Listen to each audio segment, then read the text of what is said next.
나는 가정부가 아닙니다. 74세 어머니의 충격적인 선택. 며느리 말 한마디에 어머니는 아무 말 없이 사라졌다. 재밌고 감동적인 사연 전 화면 2번 터치. 좋아요, 구독, 댓글은 많은 힘이 됩니다. 이야기 시작합니다. 새벽을 여는 여자 김영희의 2번째 인생. 안녕하세요. 저는 강원도 삼척 바닷가 작은 집에서 혼자 살고 있는 김영희입니다. 올해 75이에요. 8개월 전까지만 해도 저는 부산에서 아들 가족과 함께 살았어요. 30년간 남의 집 가사도우미로 일하며 홀로 아들을 키웠고 아들이 결혼한 후엔 며느리와 손자들을 돌보며 살았죠. 그런데 어느 날 저는 제 집을 팔고 이곳으로 왔어요. 왜냐고요? 오늘 그 이야기를 들려드릴게요. 새벽 5시 30분의 일상. 희생의 시작. 남편을 하늘로 보낸 게 벌써 35년 전이에요. 그때 아들 민수가 고등학생이었는데 혼자 키워야 한다는 막막함보다는 이 아이만큼은 제대로 키우자는 다짐이 더 컸어요. 새벽 4시에 일어나서 도시락 싸고 아침 해주고 민수 학교 보낸 다음엔 남의 집에서 청소하고 빨래하며 하루 종일 일했어요. 손목이 아프고 허리가 끊어질 것 같아도 우리 민수 대학만 보내자 하는 마음으로 버텼죠. 며느리 수진과의 첫 만남. 민수가 30에 수진이를 데려왔을 때 얼마나 기뻤는지 몰라요. 예쁘고 똑똑한 며느리가 생겼다고 생각했어요. 수진이도 처음엔 어머니 고생 많으셨어요. 이제 편히 쉬세요 하며 다정했고요. 결혼식 준비할 때도 제가 발품 팔아가며 혼 쓰며 예단이며 다 준비해줬어요. 제 적금 다 털고 전세금까지 보태서 신혼집도 마련해줬죠. 그때는 정말 행복했어요. 우리 민수가 좋은 사람 만나서 손주들의 탄생과 새로운 역할. 손자 준호, 손녀 예은이가 태어나고 나서는 완전히 다른 삶이 시작됐어요. 수진이가 직장에 복직하면서 아이들을 봐달라고 하더라고요. 새벽 5시 30분이면 눈이 떠져요. 준호 도시락 싸고 예은이 아침 먹이고 등교 준비시키고 아이들 학교 보낸 다음엔 집안 청소 빨래, 장보기. 오후에 아이들 오면 간식 챙겨주고 숙제 봐주고.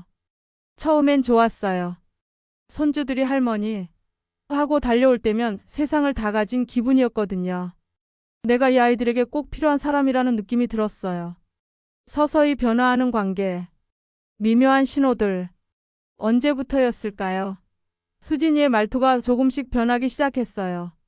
어머니 청소 다 하셨어요. 저녁은 6시 정각에 해주세요. 민수 씨가 늦으면 화내거든요. 빨래는 아이들 것만 따로 해주시고요. 단순한 부탁인 것 같은데 왜인지 마음이 쓰렸어요. 마치 제가 가족이 아니라 일하는 사람 같은 느낌이 들었거든요. 존재감의 변화. 더 힘들었던 건 아이들 태도도 바뀌기 시작한 거예요. 예전에는 할머니 고마워요 하던 아이들이 점점 당연하다는 듯이 행동하더라고요. 할머니 배고파요. 할머니 이거 찾아주세요. 할머니 왜 이렇게 늦어요? 아이들이 저를 보는 눈빛이 예전 같지 않았어요. 사랑스러운 할머니가 아니라 뭔가를 해주는 사람. 그런 시선이었어요. 경계선의 모호함. 가장 혼란스러웠던 건 제가 정말 이 집의 가족인지 아닌지 모르겠더라고요. 명절에는 차례상 차리고 손님 접대하고 온갖 집안일을 다 했지만 정작 가족들이 중요한 결정을 할 때는 저는 없었어요. 우리 이번 여름휴가 제주도 갈까? 우리 차 바꿀까? 우리 이사 갈까? 모든 우리 속에 저는 없었어요. 저는 그냥 거기에 있는 사람이었죠. 몸의 신호. 한계에 다다른 몸. 30년을 쪼그려 앉아서 걸레질하고 무거운 빨래 들고 시장 보러 다니며 산 몸이 더 이상 버티지 못했어요. 허리는 이미 몇 년 전부터 아팠는데 어느 날부터는 제대로 일어서기도 힘들어졌어요. 병원에 가니 의사 선생님이 심각한 표정으로 말씀하시더라고요. 수술이 필요합니다. 더 늦으면 걷기도 힘들어질 수 있어요. 39도의 열과 차가운 현실. 수술 얘기를 꺼내기 전에 있었던 일이에요. 감기 몸살로 39도 열이 났는데 침대에서 일어날 수가 없었어요. 그런데 수진이가 방으로 들어와서 하는 말이 어머니 아프신 건 알겠는데 저녁은 어떻게 할 거예요? 민수 씨 퇴근하면 밥 달라고 할 텐데요. 그 순간 정말 세상이 무너지는 것 같았어요. 내가 아픈 사람이 아니라 일하는 기계처럼 여겨지고 있다는 걸 깨달았거든요. 수술 전날의 외로움. 허리 수술을 받기로 했어요. 수술 전날 저녁 병원에 입원했는데 참 이상하더라고요. 다른 병실에는 가족들이 함께 있는데 제 병실은 텅 비어 있었어요. 민수가 잠깐 왔다가 내일 일찍 와야 해서 하고 돌아갔고 수진이는 아이들 봐야 한다고 처음부터 오지도 않았어요. 수술복으로 갈아입고 수술실 앞에서 기다리는데 간호사분이 물으시더라고요. 보호자분은 안 오셨어요. 74년을 살아오면서 그때만큼 외롭고 무서웠던 적이 없었어요. 수술 후의 깨달음. 홀로 깨어난 병실. 수술이 끝나고 마취해서 깨어났을 때 병실은 조용했어요. 다른 침대의 환자분들은 가족들에 둘러싸여 있는데 제 침대 옆에는 아무도 없었죠. 천장을 바라보며 생각했어요. 나는 정말 이 세상에 혼자구나. 가족이 있지만 결국 혼자구나. 그때까지도 아직 희망을 놓지 않았어요. 아마 바쁘겠지, 아이들 때문에 못 오겠지 하면서요. 퇴원 후의 현실. 일주일 후 퇴원했어요. 허리에 실밥도 안 뽑힌 상태로 집에 돌아왔는데 수진이가 첫마디로 한 말이. 어머니 내일부터 집안일 가능하세요. 애들 도시락도 싸야 하고.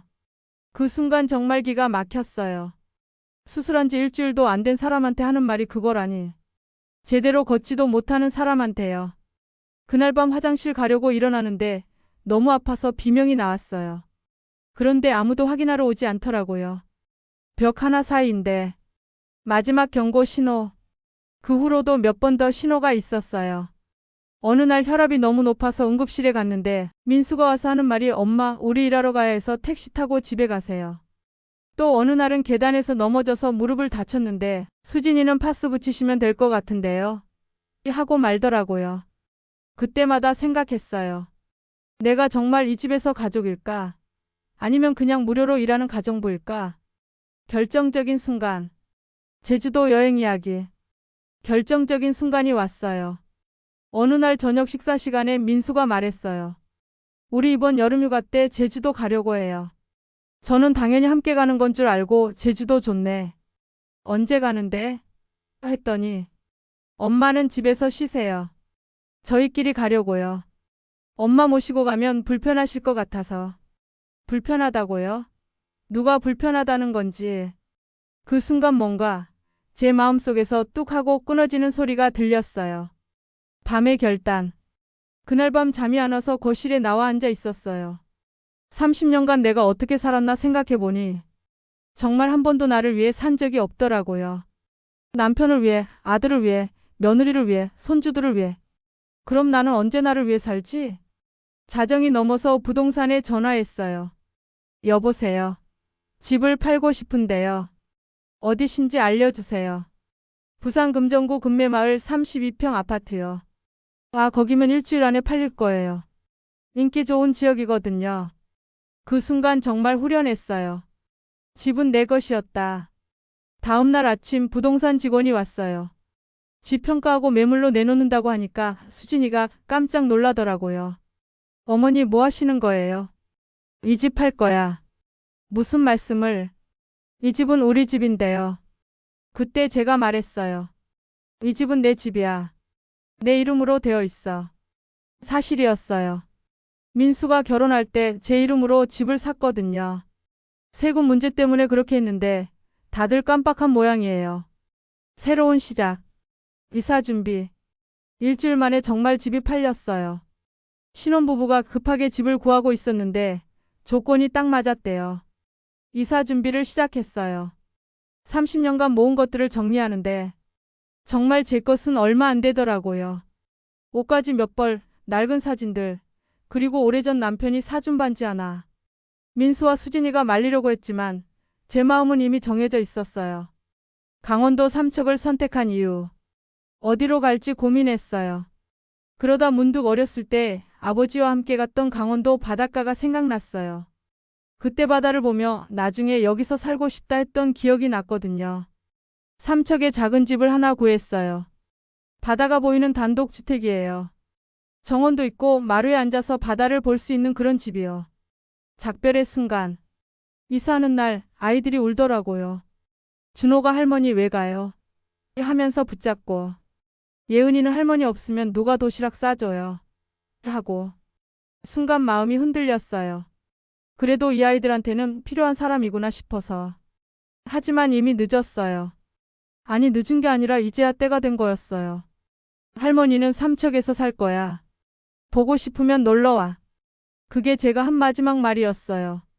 칠장바다 앞에서의 새삼. 첫 아침. 삼척에 도착한 첫날 밤은 무서웠어요. 혼자 사는 게 처음이라 모든 소리가 다 무섭더라고요. 그래도 아침이 되니까 완전히 달랐어요. 새벽 5시 30분에 눈이 떴는데 도시락 쌀 필요도 없고 아침 차릴 필요도 없고 그냥 창문을 열고 바다를 봤어요. 파도 소리가 들리고 갈매기들이 날아다니고 그때 처음 깨달았어요. 이게 자유구나. 작은 일상의 발견.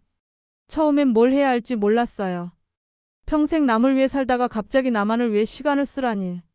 그런데 점점 재미있어지더라고요.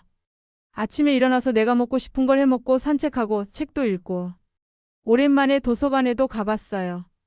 정원에 꽃도 심었어요. 코스모스 해바라기. 예쁘게 피더라고요. 누굴 위해서가 아니라 제가 보려고 심은 꽃들이에요. 이웃들과의 만남. 동네 할머니들과도 친해졌어요. 다들 비슷한 나이라 얘기가 잘 통하더라고요. 우리 형이 시용기 있네. 나도 하고 싶었는데 못했어. 잘했어. 늙어서라도 자기 인생 살아야지. 처음으로 김영이라는 이름으로 불리는 기분이 좋았어요. 누군가의 엄마, 누군가의 할머니가 아닌 그냥 영희로요. 변화하는 관계. 아들의 변화. 한 달 정도 지나니까 민수가 전화했어요. 목소리가 많이 달랐어요. 엄마 어떻게 지내세요? 몸은 괜찮으세요? 그전에는 그런 말 한 번도 안 했는데 제가 없으니까 얼마나 힘든지 알겠다고 미안하다고 하더라고요. 엄마가 얼마나 많은 일을 했는지 몰랐어요. 정말 죄송해요. 손주들의 편지. 가장 마음 아팠던 건 아이들이에요. 준호가 편지를 보냈는데 할머니 보고 싶어요. 할머니가 해준 김치찌개가 그리워요. 엄마가 해주는 건 맛이 없어요. 할머니는 언제 집에 와요? 예은이도 그림을 그려서 보냈어요. 바다 앞에 서 있는 할머니 그림이었는데 할머니 얼굴이 웃고 있더라고요. 아이가 제가 행복하다는 걸 아는 것 같아서 기뻤어요. 새로운 규칙. 그래도 제가 정한 규칙은 지켰어요. 놀러 오고 싶으면 와. 하지만 하루만. 그리고 민수, 수진이도 같이 와야 해. 예전처럼 제가 아이들만 떠맡아서 키우는 건 안 된다고 했어요. 이제는 엄마 아빠가 키워야 한다고. 1년 후의 성찰. 건강의 회복. 혼자 살기 시작하고 나서 몸이 좋아졌어요. 스트레스가 없어서 그런가 혈압도 정상이 되고 허리도 많이 나아졌어요. 매일 바닷가를 산책하고 텃밭도 가꾸고 활동량이 늘어서 그런가 봐요. 무엇보다 마음이 편해졌어요. 진짜 가족의 의미. 지금 생각해보면 진짜 가족은 함께 산다고 되는 게 아니더라고요. 서로를 존중하고 배려할 때 가족이 되는 것 같아요. 요즘은 민수가 일주일에 한 번씩 전화해요. 안부도 묻고 걱정도 해주고 예전보다 훨씬 진짜 가족 같아요. 떨어져 있으니까 오히려 더 소중해진 것 같아요. 다른 할머니들의 변화. 제 이야기를 들은 동네 할머니들도 조금씩 바뀌고 있어요. 나도 며느리한테 당당하게 말해볼까. 우리도 가끔 여행 가자. 서로 용기를 주고받으며 살고 있어요. 새로운 아침의 의미. 이제 새벽 5시 30분에 일어나는 건 똑같아요.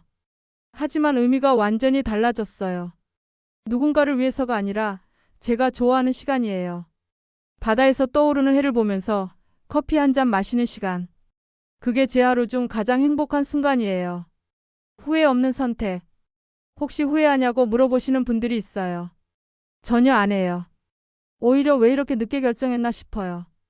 74세에 시작한 새 인생이지만 아직 늦지 않았어요. 앞으로 10년, 20년. 제가 원하는 대로 살 수 있을 만큼 시간이 있어요. 지금 이 이야기를 듣고 계신 분들 중에도 저와 비슷한 상황에 계신 분들이 있을 거예요. 특히 나이 드신 여성분들. 늦었다고 생각하지 마세요.